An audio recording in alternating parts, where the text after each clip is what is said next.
de la Judicatura Federal y de la Sala Superior del Tribunal Electoral del Poder de la Federación, así como distinguidos invitados.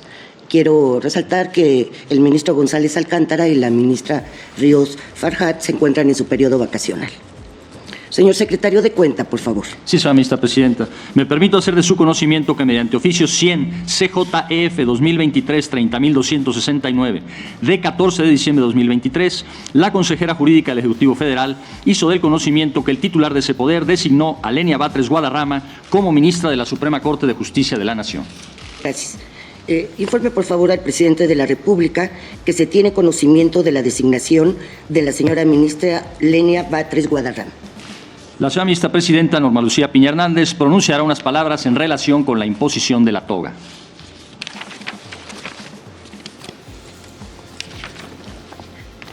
Respetable señora ministra Lenia Batres Guadarrama, en este acto procederé a imponer a usted la toga magisterial que por decreto del Congreso de la Unión del 8 de abril de 1941 corresponde vestir a los ministros y a las ministras de la Suprema Corte de Justicia de la Nación al concurrir a las audiencias del Pleno y de las salas, así como a los actos solemnes. Recibe usted esta prenda representativa de la alta investidura que el Estado mexicano le ha conferido como integrante de este Tribunal Constitucional. La señora ministra presidenta Norma Lucía Piña Hernández impondrá a la señora ministra Lenia Batres Guadarrama la toga y hará entrega de la credencial correspondiente de un distintivo. Se ruega a los presentes ponerse de pie. Señora ministra Lenia Batres Guadarrama, por favor, pase al frente.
En las últimas décadas hemos visto con enorme esperanza el cambio de paradigma constitucional en el mundo y en México, sobre todo a partir de la reforma de 2011.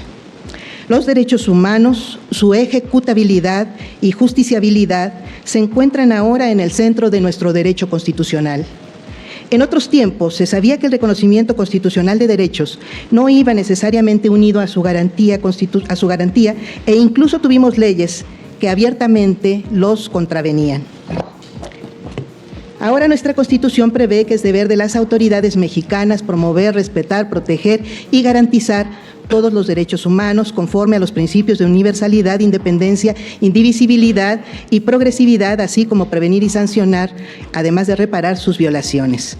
Esta Corte ha emitido criterios importantes para garantizar la no discriminación por razones de origen étnico, color, idioma, religión y opinión política, entre otras, así como para hacer posible el ejercicio del libre desarrollo de la personalidad, de nuestro derecho a fundar una familia y a su diversidad, el derecho a la propiedad, a la libertad de pensamiento, de conciencia y de religión, a la libertad de opinión y expresión, a la libertad de reunión y de asociación, y a participar en el gobierno por medio de nuestros representantes. Sin embargo, existen derechos poco desarrollados, tanto legislativa como instrumental y jurisdiccionalmente. Esos derechos corresponden básicamente a dos ámbitos: el de la igualdad y la justicia social y el de la seguridad ciudadana y las garantías penales. El derecho al trabajo, a la seguridad social y al descanso, el derecho a la salud y a la atención médica, a la educación, a la cultura y a la ciencia, a la vivienda, a la alimentación y al vestido, a gozar de un medio ambiente sano, son derechos que requieren también de un bloque de constitucionalidad que coadyuve a su promoción, respeto, protección y garantía. Son millones de mexicanas y mexicanos los que aún se hallan lejos del ejercicio de la dignidad personal que les puede proporcionar el acceso a estos derechos sociales. También requerimos para el disfrute de la seguridad ciudadana políticas, normas y mayor armonía entre las acciones de los tres poderes hacia el combate de la incidencia delictiva por un lado y con relación a la normativa sobre el tema. Me refiero a toda aquella que regula los instrumentos y los órganos del Estado, como a los derechos que identificamos como garantías penales, presunción de inocencia, derecho a recibir sentencia y a contar con tribunales independientes e imparciales ante los que se pueda acudir fácilmente para obtener una justicia pronta y expedita. No tenemos un problema ideológico, sino una responsabilidad de Estado para proporcionar a la sociedad mexicana seguridad ciudadana, investigación de delitos y sentencias justas.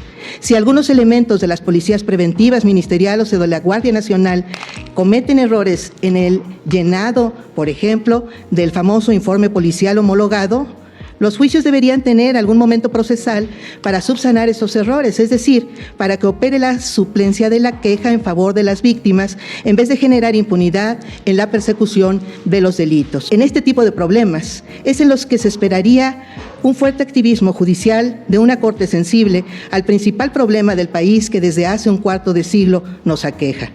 Lejos de ello, tenemos una corte enfocada en casos que tienen fuertes implicaciones políticas, que incluso involucran afectaciones al orden público y al interés social, como la declaración de invalidez de leyes o de normas que buscan proteger los bienes nacionales, caso de la ley de la industria eléctrica, o distribuir el poder, como la Ley General de Instituciones y Procedimientos Electorales.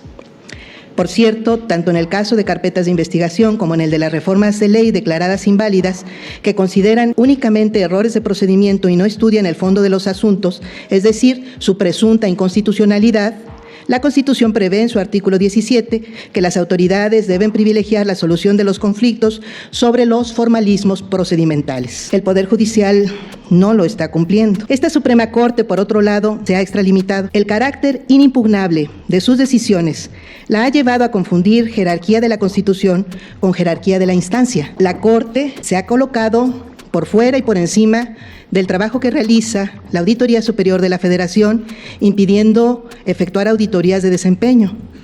Ejerce poderes que están expresamente vedados en la ley, como el otorgamiento de suspensiones en casos de acciones de inconstitucionalidad, en contravención con el artículo 64, último párrafo de la Ley Reglamentaria de las fracciones 1 y 2 del artículo 105 de la Constitución Política de los Estados Unidos Mexicanos.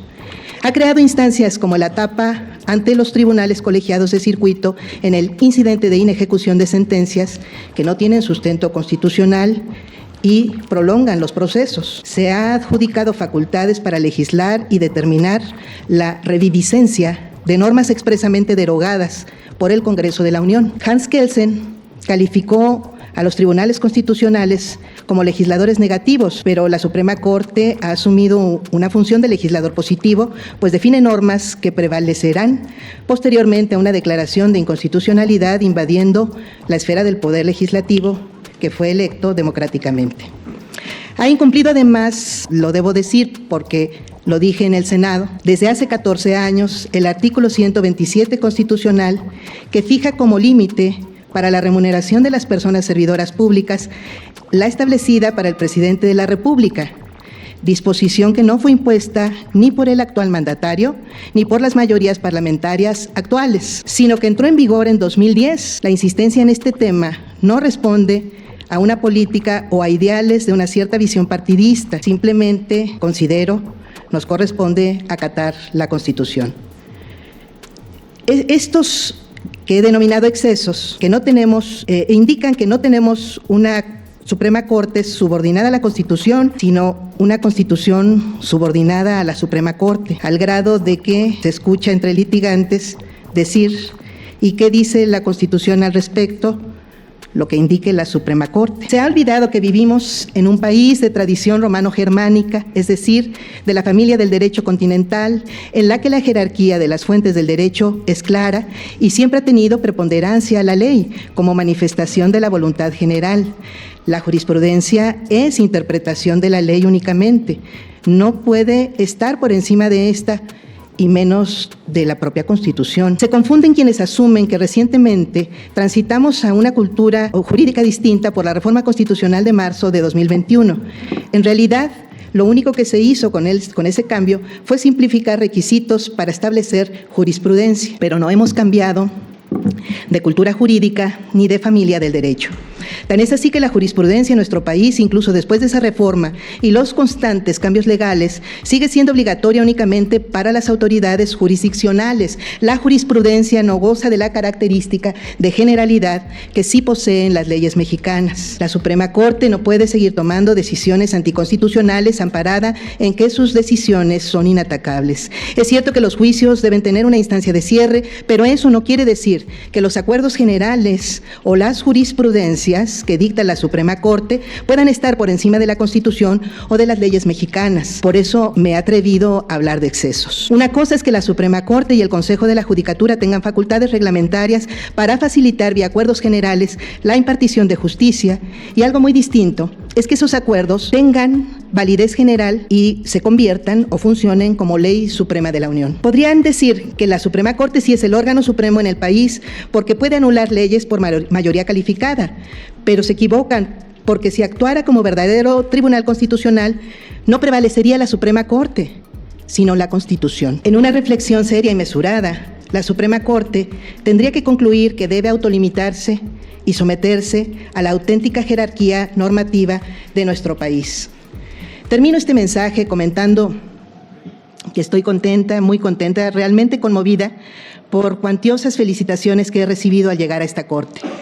Por supuesto, me felicitan por lo que soy, producto de la educación pública y gratuita, en gran parte, de la formación y cultura que mis padres me dieron, con todo y sus limitaciones económicas, que nos llevaron a luchar por la sobrevivencia cotidiana, producto de una familia con quienes tengo el gran privilegio de compartir valores fundamentales de solidaridad y justicia social, que nos permitieron visualizar la vida personal siempre como parte de una realidad social más amplia y tomar posición ante los problemas de cada día para buscar soluciones colectivas y no dejarnos abatir. Me debo, por supuesto, a todas aquellas personas que amo, que he amado, sobre todo a mis padres Cuauhtémoc y Rosario, a mis hermanas Vietnica, Valentina y Olinamir, a mi hermano Martí, a mi hijo Emiliano, y a los parientes políticos cercanos como Toñita, con esa extraordinaria fuerza de voluntad que la ha hecho forjarse como maestra en derechos humanos. Pero soy producto también de esta época, de nuestra época, que exige a las mujeres perseguir y defender la equidad de género, que nos compromete a tomar en serio la igualdad y la universalidad de los derechos humanos, que está determinada a construir una democracia real en la que puedan desarrollarse las personas indígenas y afromexicanas con discapacidad, de la comunidad LGBTTIQ+, quienes viven en la pobreza, que obliga a las personas servidoras públicas a responder con respeto y lealtad a la nación y a nuestro pueblo y a no abusar del poder. Quienes me felicitan están contentos de mi llegada por esas razones, pero también porque ven varias reivindicaciones en esta Suprema Corte. La llegada de la paridad o casi de las mujeres, la llegada de personas tangibles, terrenales, con problemas comunes, la llegada de visiones distintas a las predominantes del constitucionalismo mexicano, la llegada de visiones críticas de este Poder Judicial. Quien crea que puede ridiculizarme por provenir de este pueblo mexicano, no sabe la fuerza y la grandeza que me está atribuyendo. Fuerza y grandeza que recibo con esa dignidad. ministra del pueblo, me han dicho, y es un enorme halago, una misión grande que acepto con honor y con la responsabilidad que merece. Los sabios constituyentes de 1917 nos dieron lecciones que duran hasta nuestros días. Heriberto Jara decía que no se concibe la libertad política cuando la libertad económica no está asegurada, tanto individual como colectivamente. Tanto refiriéndose a personas, como refiriéndose a pueblos, como refiriéndose a entidades en lo general. Esa libertad económica de la que hablaba Heriberto Jara sigue siendo el gran pendiente de la justicia mexicana. Trabajemos hacia allá.